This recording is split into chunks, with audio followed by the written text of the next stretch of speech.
नमस्कार दोस्तों, आज हम लोग त्रिकोणमिति के पार्ट 2 में आपका स्वागत है और इसे हम लोग देखते हैं। चलिए, एक गजब का आपको शायरी कहते हैं। अपना आवारा सर झुकाने को तेरी दहलीज देख लेता हूँ। अपना आवारा सर झुकाने को तेरी दहलीज देख लेता हूँ, और कुछ दिखाई दे या ना दे, एक बात तो जरूर है, तेरी काम की चीज़ देख लेता हूँ। चलिए हम लोग हिसाब से आगाज करते हैं और त्रिकोणमिति की अगला कड़ी में आइए देखते हैं। त्रिकोणमितीय अनुपात कितने होते हैं? 6। त्रिकोणमितीय जो अनुपात है, त्रिकोणमितीय अनुपात कितने होते हैं? अनुपात कितने होते हैं? ये आपका 6 होता है। आपसे यदि पूछे बोर्ड में, आप बताइए त्रिकोणमितीय अनुपात कितने होते हैं? कहिएगा 6 होते हैं। सबसे पहला हम लोग चलते हैं साइन। साइन को हम लोग हिंदी में कहते हैं जया। साइन को हिंदी में क्या कहते हैं? जया। उसके बाद चल जाएगा आगा आपके सेवा में है कॉस। कॉस को हम लोग क्या कहते हैं? कोजिया। कॉस को क्या कहते हैं? कोजिया। कॉस को हम लोग हिंदी में क्या कहते हैं? कोजिया। यदि आपको पूछे टेन, टेन को हम लोग हिंदी में की कहते हैं? स्पर्श जया। टेन को हम लोग हिंदी में क्या कहते हैं? स्पर्श जया। क्या कहते हैं? स्पर्श जया। चलिए आप आगा देखते हैं। आगा यदि आइएगा तो साइन के प्रतिलोम होता है। इसका क्या होता है? प्रतिलोम। इसका क्या? प्रतिलोम। साइन का जो प्रतिलोम होता है वो होता है आपका कोसेक। क्या होता है? कोसेक। क्या होता है? कोसेक। तो प्रतिलोम मैंने समझिए उल्टा। प्रतिलोम मैंने क्या समझते हैं हम लोग? उल्टा। ठीक है। चलिए, साइन का जो उल्टा होता है इसे हम लोग की कहते हैं? कोसेक। और साइन का चाहे आपका ये प्रतिलोम। अगर प्रतिलोम ध्यान दीजिएगा तो आपके लिए बहुत बेहतर है। कहिएगा ये कैसे सर? यहाँ थोड़ा हम लोग समझते। देखिए, प्रतिलोम हम बोले तो यहाँ पर लिखेंगे प्रतिलोम। कहेगा कोसेक की हिंदी में की करते हैं तो क्या कहिएगा? प्रतिलोम। क्या कहेंगे? प्रतिलोम। जया है तो लगा दीजिए जया, क्योंकि साइन का ये प्रतिलोम होता है इधर नहीं। तो कहेगा कोसेक बताइए प्रतिलोम की होता है? कोसेक की हिंदी में नाम क्या होता है? तो प्रतिलोम जया। अगर इसी में आपको पूछे बताइए कॉस के प्रतिलोम क्या होता है? सेक। इसे हम लोग क्या लिखते हैं? प्रतिलोम। क्या लिखते हैं? प्रतिलोम। प्रतिलोम लगा देंगे कोजिया। क्या लगा देंगे? कोजिया। क्या लगा देंगे हम लोग? कोजिया। ठीक है। टेन, टेन का ये बताइए आप लोग इधर प्रतिलोम क्या होता है? टेन का प्रतिलोम होता है कॉट। क्या होता है? कॉट। ठीक है। कॉट को हिंदी में जो हम लोग करते हैं कोटि स्पर्श। क्या कहते हैं? कोटि स्पर्श। इसका क्या होता है? कोटि स्पर्श। अगर आपसे कभी भी कोई पूछे कि बात साइन को हिंदी में हम लोग क्या कहते हैं? क्या कहिएगा? जया कहते हैं।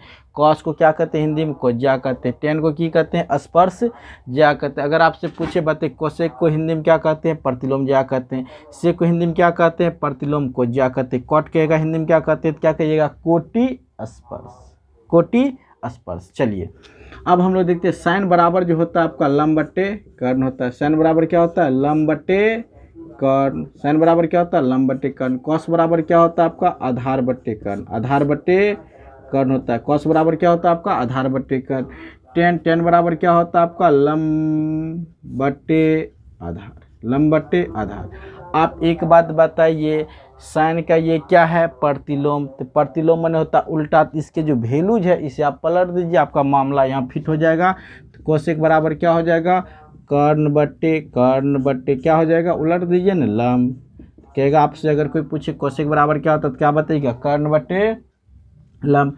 कहेगा सेक बराबर क्या होता है तो आप क्या कहिएगा? उलट दीजिए, क्योंकि इसका प्रतिलोम सेक होता है। कॉस का प्रतिलोम क्या होता है? सेक। तो एक वैल्यू भी बदल जाएगा तो क्या हो जाएगा? कर्ण बट्टे आधार। सेक बराबर क्या होता है? कर्ण बट्टे आधार। अब यहाँ आइए, टेन, टेन का प्रतिलोम क्या होता है? कॉट। इसके वैल्यू भी बदल दीजिए तो कॉट बराबर क्या हो जाएगा आपका? आधार बट्टे लंब। आधार बट्टे लंब।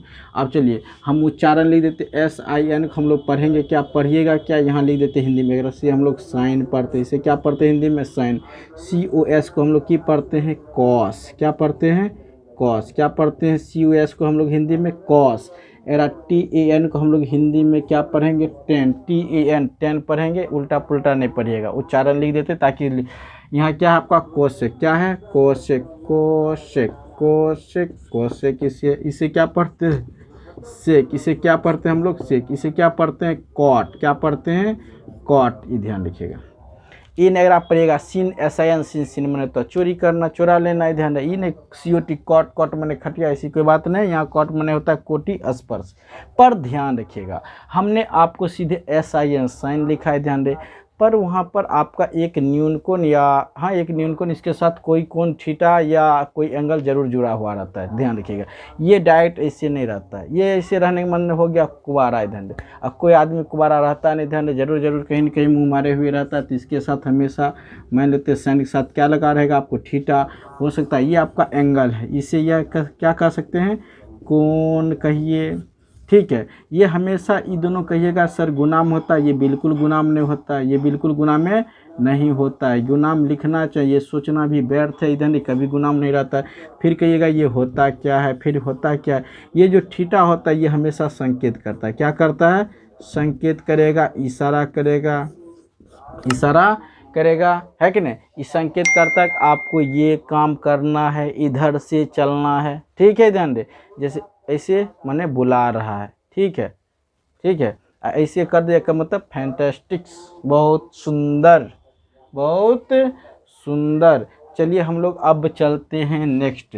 इसमें कोई दिक्कत नहीं, ये आपको ध्यान रखना है, ध्यान दे। ये सब साइन के साथ थीटा लगा हुआ रहता है, कॉस के साथ भी थीटा लगा हुआ रहता है, चाहे कोई एंगल लगा दीजिए, ABC अल्फा बीटा गामा जो भी देना है फायदा है, कोई दिक्कत नहीं है, ये ध्यान रखिएगा। तो समझने की दृष्टि से आपके लिए ये था, ठीक है। अब चलते हैं कुछ जो इसके साथ और जो लगेगा त्रिकोणमितीय अनुपात में जो फार्मूला लगता है, चलिए उसे हम लोग देखते हैं। इसे मिटा देते हैं, तब देखिए गर्दा उड़ाते हैं इसे। बिहार बोर्ड 2023 में आप लोग हाहाकार मचा दीजिएगा, कुछ नहीं बुझिएगा, गुरुजी बता दिए हैं तो बता दिए हैं, एकदम लड़ेगा टकराएगा, इनमें कोई शक नहीं है। नंबर की बौछार होगा और आप उस वर्षा में भींग लीजिएगा, कहिएगा भींग लेने दे थोड़ा इस बरसात में। 2023 की जो बिहार बोर्ड के जो एग्ज़ाम होने वाला है। चलिए अगला जो नेक्स्ट आपकी सेवा में हम लेकर आ रहे हैं वो किस तरह से चलिए ये जो है आपका समकोण त्रिभुज पर, ये क्योंकि त्रिकोणमिति समकोण त्रिभुज के लिए ही लागू होता है, खास करके ध्यान रखिएगा। एक कोण ये आपका 90 है, AB और ये C, ये आपका कितना डिग्री है आपका, ये 90 डिग्री कोण को हम लोग कहते हैं समकोण। 90 डिग्री कोण को हम लोग की कहते हैं समकोण, ठीक है। वैसा कोण जो 90 डिग्री होता है उसे हम लोग क्या कहते हैं, समकोण कहते हैं। और इसमें यहाँ पर ध्यान रखिएगा, समकोण के सामने वाली भुजा क्या होती है, कर्ण होती है। समकोण के सामने वाली भुजा क्या होती है, कर्ण। तो समकोण है, समकोण की सामने वाली भुजा क्या होगी, कर्ण। ध्यान रखिएगा आप, कम से कम इसमें 3 एंगल होता है, इसे आप बढ़िया समझिए। समकोण सामने वाली भुजा क्या होती है, कर्ण। ये कर्ण है तो खड़ी भुजा को हम लोग की कहेंगे लंब, गिरी हुई भुजा की कहेंगे आधार। यदि किसी कोण से चलने उलने के लिए नहीं कहा जाता तब ऐसा रिस्पेक्ट में होता। अब चलिए हल्का कंडीशन यहाँ बदलेगा। अब चलिए यहाँ से देखिए, यहाँ से हम लोग चलते हैं ABC, यहाँ पर ये कोण कर दिए, ये कोण कर दिए, ठीक है। ये आप समझ गए समकोण। और समकोण सामने वाली भुजा ये क्या हो गया आपका, कर्ण। इनकी दिक्कत नहीं होनी चाहिए। समकोण सामने वाली भुजा क्या होती है, कर्ण। समकोण सामने वाली भुजा कर्ण। अगर आपसे कहा जाए कि आप एंगल C से चलिएगा, आप एंगल C से चलिएगा, जिस कोण से चलते उस कोण के सामने वाली भुजा लंब होती है। ध्यान रखिएगा, जिस न्यून कोण से चलते हैं, जिस न्यून कोण से चलते उस न्यून कोण के सामने वाली भुजा लंब। आप गौर कीजिए कि आप यहाँ पर खड़ा हैं, खड़ा होकर जैसे आप देखिएगा, ठीक देखिए यहाँ पर ठाड़ होकर आपको क्या नजर आएगा, ठीक यहाँ देखिएगा तो ये सामने।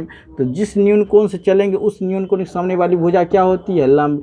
ये जब लंब है तो नीचे का ऑटोमेटिक आपका आधार होगा, क्योंकि इसमें 3 ही भुजा होता है। कोई भी त्रिभुज उसमें 3 ही भुजा है, ध्यान देखिए, कर्ण, लंब, उसके बाद ही आधार है, खास करके समकोण में। चलिए अगला कंडीशन आप हम लोग यहाँ चलते हैं, इस बात को आप नोट पॉइंट में लिख लीजिएगा। जिस कोण से हम लोग चलते हैं, जिस न्यून कोण से उस न्यून कोण के सामने वाली भुजा लंब होती है। 90 डिग्री जो है समकोण जिसे हम लोग कहते हैं, ध्यान, समकोण के सामने वाली भुजा हमेशा कर्ण होती है। समकोण सामने वाली भुजा हमेशा कर्ण होती है। और जिस न्यून कोण से चलते उस न्यून कोण के सामने वाली भुजा क्या होगी, लंब होगी। जैसे यहाँ एंगल C आपका न्यून कोण है, कहिएगा सर न्यून कोण किसे कहते हैं, वैसा कोण जो 0 डिग्री से बड़ा और 90 डिग्री से क्या हो, ध्यान दे, छोटा हो, उसे हम लोग क्या कहेंगे, न्यून कोण कहेंगे। वैसा कोण जो 90 डिग्री से है कि नहीं, 0 डिग्री से बड़ा और 90 डिग्री, जैसे यहाँ C है तो C दे दिए, ठीक है। C ये आपको क्या कहलाएगा, ध्यान रखिएगा, न्यून कोण कहलाता है। कहेगा न्यून कोण किसे कहते हैं, तो ऐसा कोण जो कितना डिग्री से बड़ा, 0 डिग्री से बड़ा और 90 डिग्री से छोटा हो उसे हम लोग क्या कहेंगे, न्यून कोण। इसमें किन्हीं कोई दिक्कत नहीं होनी चाहिए। जिस न्यून कोण से चलेंगे उस न्यून कोण के सामने वाली भुजा क्या होती है, लंब होती है।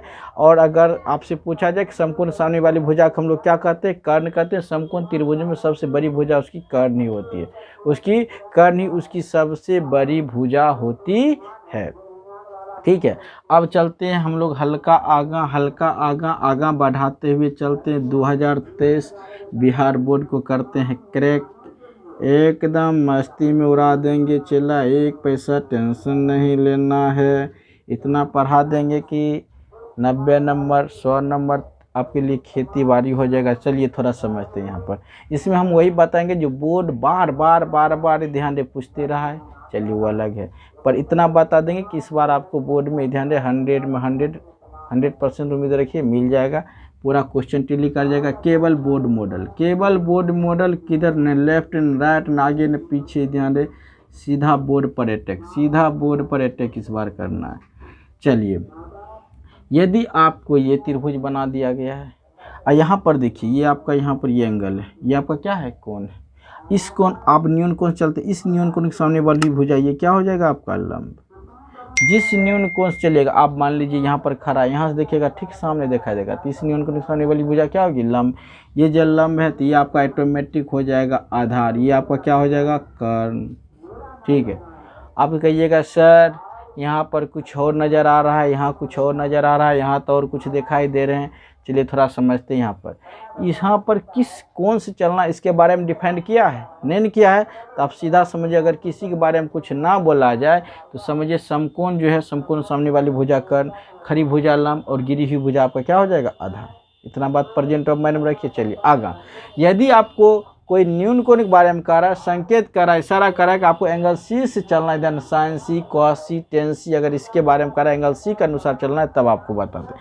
इस कोण के सामने वाली भुजा क्या होगी, लंब। ये जब लंब है तो नीचे का वाला क्या होगा, आधार। और समकोण सामने वाली भुजा हमेशा कर्ण, समकोण सामने वाली भुजा हमेशा कर्ण। और जिस न्यून कोण से चलते उस न्यून कोण सामने वाली भुजा क्या होती है, लंब। और ये ऑटोमेटिक आपका आधार है। ठीक है, अब यहाँ पर चलिए, यहाँ पर एक त्रिभुज यहाँ ड्रॉ कर दे। इस कोण चलेगा, इस कोण के सामने वाली भुजा देखिए लंब। क्यों, क्योंकि ये आपका न्यून कोण है और न्यून कोण से ही आपको चलना है। न्यून कोण सामने वाली भुजा क्या होगी, लंब। ये आपका आधार, ये तो परफेक्ट परमानेंट 100% आपका कर्ण है। अगर आपसे पूछे त्रिभुज की तीनों कोण की योगफल कितना डिग्री होता है, क्या बताइएगा आप, 180 डिग्री होता है। बोर्ड बार ये बात पूछता है। त्रिभुज के तीनों कोण की योगफल कितना होता है, 180 डिग्री होता है। त्रिभुज तीनों कोण की योगफल कितना होता है, 180 डिग्री होता है। ठीक है, अब इस समकोण त्रिभुज जब पढ़ रहे थे, ध्यान रखिए यहाँ पर एक पाइथागोरस प्रमेय आ जाता है, ध्यान दें पाइथागोरस प्रमेय। चलिए इसके बारे में हम लोग देख लेते हैं। पाइथागोरस प्रमेय जो आपको काम करेगा हिसाब बनाने में, और ये तो कतई जहर है। एक बात आप ध्यान रखिए, यदि आप याद कर लेते हैं तो और बेहतर है फार्मूला। अगर आप फार्मूला नहीं याद कर पाते हैं, एक फार्मूला को कम से कम कोशिश करें 10-20 दा लिख दें, 10-20 दा लिख दें ताकि आपका काम निकल जाए। ठीक है, चलिए यहाँ पर हम एक त्रिभुज ड्रॉ कर देते हैं। समकोण सिर्फ ये 90, बाकी बात ये आपका ए, ये आपका बी, ये आपका सी। ठीक है, खड़ी भुजा को हम लोग क्या कहते हैं, लंब। गिरी हुई भुजा को हम लोग क्या कहते हैं, आधार। क्या कहते हैं, आधार। समकोण सामने वाली भुजा क्या कहते हैं, कर्ण। ये पूरा आपका कर्ण है, ये समझिए, पूरा आधार, ये पूरा लंब। आप पाइथागोरस प्रमेय आप लोग जानते हैं,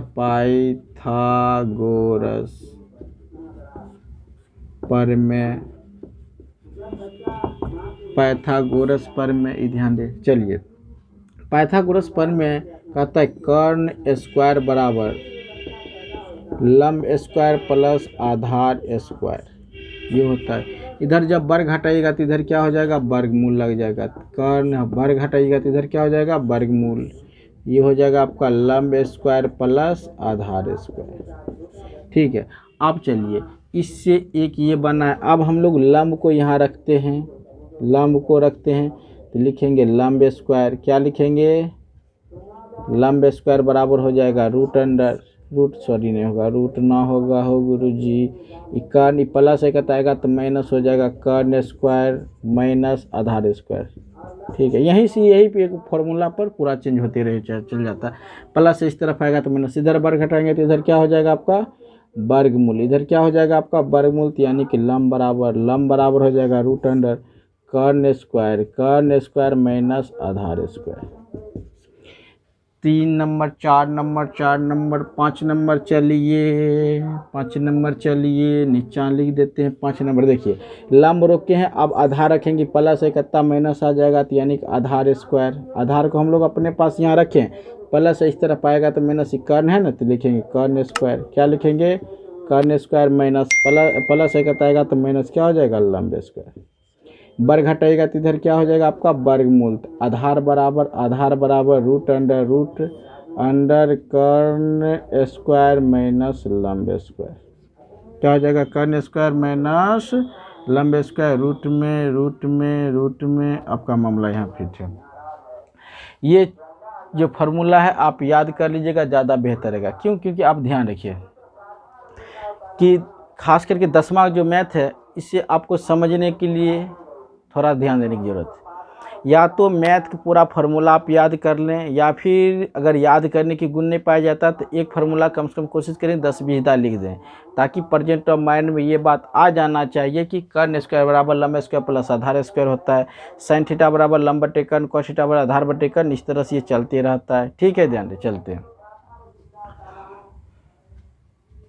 तो यहाँ पर ये जो फार्मूला है ये तो लिख दिए यहाँ पर। देखिए अब हम लोग जो पढ़ेंगे यहाँ जो फार्मूला लगेगा, ये लगेगा, उसके बाद ये लगेगा और ये लगेगा। ये दो रेयर केस में आता नहीं है, पर ये एग्जाम आपको ऑब्जेक्टिव में कहीं पूछ दे तो वहाँ पर काम आता है। 8.1 बनाइएगा तो ये 3-4 गो जो रिलेटिव की ये बार लगता है इधर, ये सब थोड़ा कम आता है। ठीक है, पर आपको सभी याद रहनी चाहिए। अब हम लोग वीडियो थोड़ा बड़ा हो जाएगा, ये ध्यान दे। तो यहाँ पर हम लोग ये सीजिए रोकते हैं, मिलते हैं नेक्स्ट वीडियो में। तब तक के लिए नमस्ते। ठीक है, तैयारी करते रहिए, दंदनाते मुस्कुराते और गुनगुनाते रहिए।